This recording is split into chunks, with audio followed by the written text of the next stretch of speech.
What's up, 10 Skill Squad? Before you, I present two rear-wheel drive brushless 10 scale drift cars.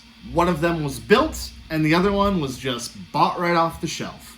One of them is made of all carbon fiber and aluminum, complete with super scale accessories, hand-built, handcrafted even, with a selection of parts handpicked by yours truly, 3D printed by the legendary K-Pop RC, and of course was featured in this big old bunch of videos over here. The other one is made entirely of plastic, has only a couple bells and a very small selection of whistles, and was tuned by presumably someone that I've never met. Like I said, it was just, you know, I swiped my card and that was pretty much it. And you certainly wouldn't call it one of a kind. So it should go without saying that one of them drifts beautifully, and the other one handles like absolute dog shit. Which one do you think is which?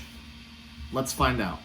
But first, a word from I'm just kidding. No, there's no sponsors on this videos. But, you know, if you do want to support the channel, check out, you know, we got t-shirts, we got stickers. They're down in the little doodle below, or you can go to 10 Skill Garage, you know, and it helps support the channel, and it makes making videos like this popular.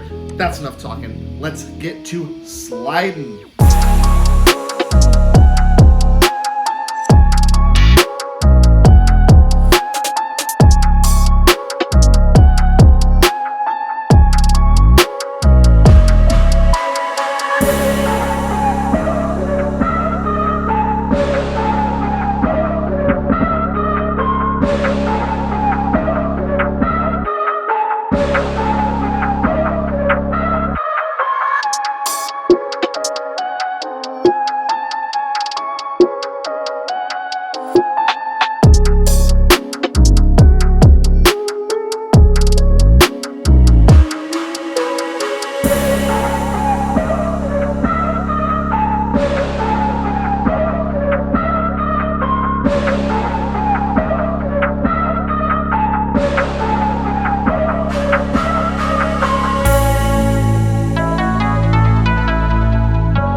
Can't do it.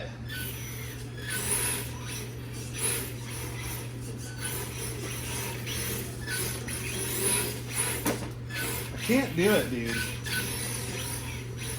It's rough.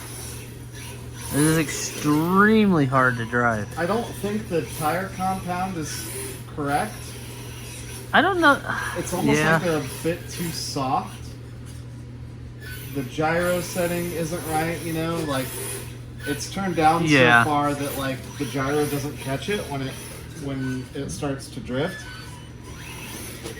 And that's almost at like all the settings too. Like it's either too much or not enough, and there's no happy point with it. If you turn it up much more, I mean, the gyro's definitely doing something, you know, like, it's counter steering all by itself. But if you turn it up, then you get the gyro shake. Yeah, you get the shakes and the quakes and the not so great. It's cool if you just want to do donuts, you know, and it does look cool on film. Like when we first built it, we got some pretty epic shots of it. It also took us a while to get some of those epic shots. Yeah. Like it just, by the time you initiate drift, it's like the back is already gone. Gone. And it just comes right around. So, you know, like, it looks cool. It does awesome donuts. And, like, you could probably, like, I gotta believe that, you know, if you knew what you were doing, which I obviously don't, like, you could get this thing totally dialed and get it to drift good. Like, when you're doing donuts, like, you know, you can kind of see the potential. And, like, you know, you can transition donuts pretty well. But holding it in drift is, like, doing anything possible. with it is... And it's so freaking low. Stupid lowered cars. The MST definitely is, the learning curve is not as steep as something like this. No, like no, this, we're picking this up really quickly. Yeah, like this, not only do you have to, like, learn how to tune everything and, you know what parts to buy.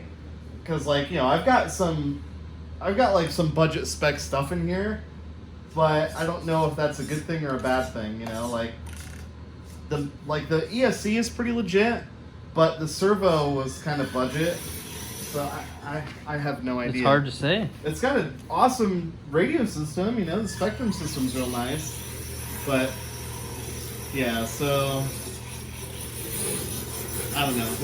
The learning curve is hard, not only because you have to learn how to drive a two-wheel car, but you also have to learn how to, like, tune it and assemble it and get it just right. Not gonna lie, MST does a really good job of doing that for you right out of the box. Exactly.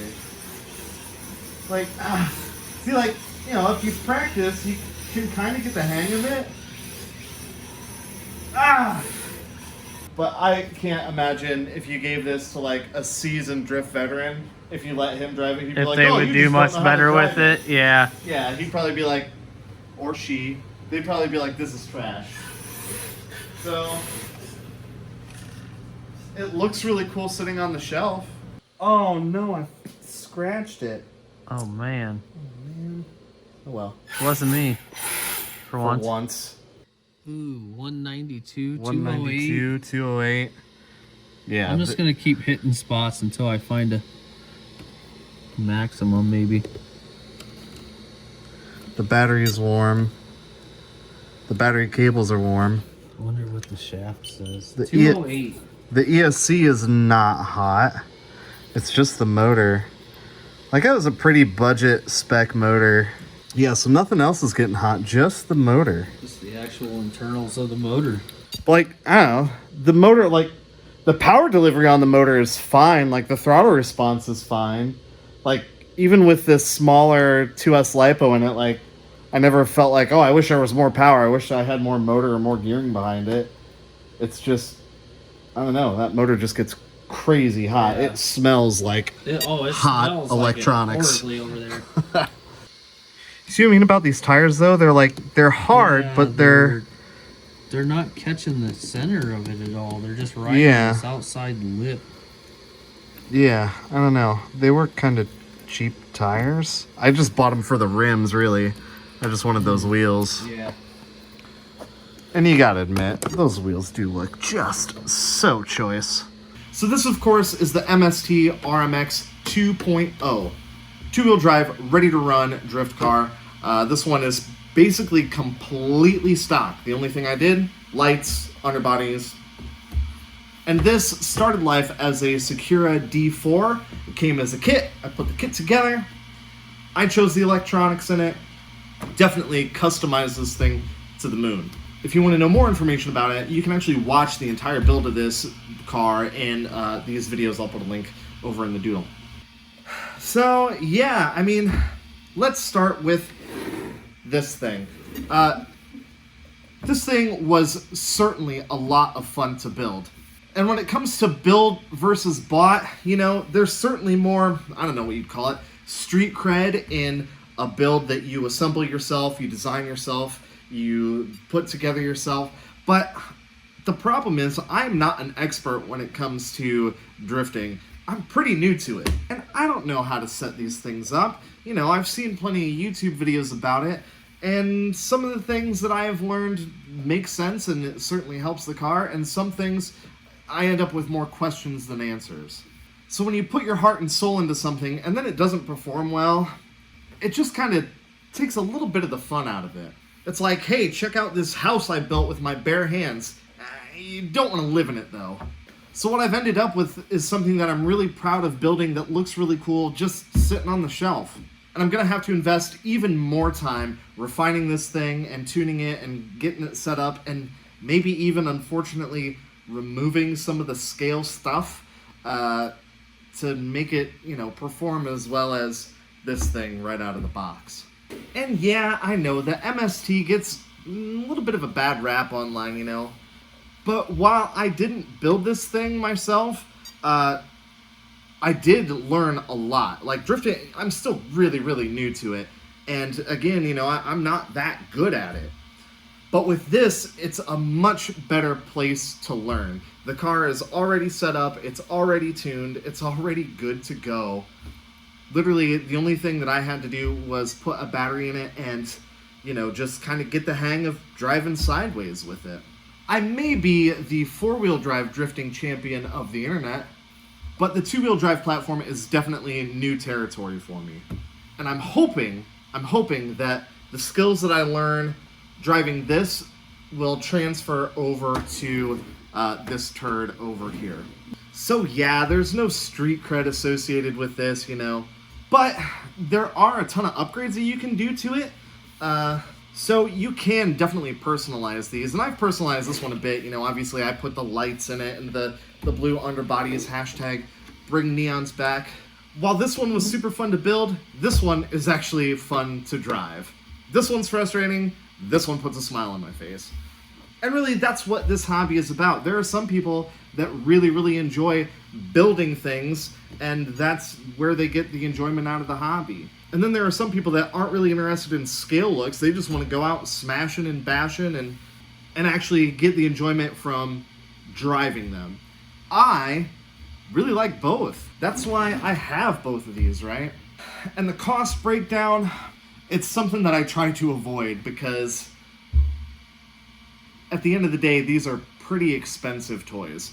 The MST, this thing was just under $400. Then I put, lights in it, and I changed the radio system so I could use my Spectrum transmitter for it. The Sakura D4, on the other hand, I had some of the parts laying around, and of course some of the parts were sent in by K-pop, but I did a little bit of a breakdown on the cost, and I've got well over $600 in this thing. So probably, about twice the amount as this thing. It definitely doesn't drift twice as good, but does it look twice as good? I don't know, you be the judge. But anyway, there you go. What do you guys think? I am definitely going to continue to drive these things and learn and hopefully get better and better and better to make even cooler videos for you guys. And this thing, boy, if I could just get it sliding consistently, that would be pretty cool. So there's a lot of work to do on both of these things, not only in building and tuning, but honing my drifting skills as well. So which is better, built versus bought? I don't know. It really depends on you. So let me know what you guys think down below. Are you a builder? Are you a buyer? Are you a drifter?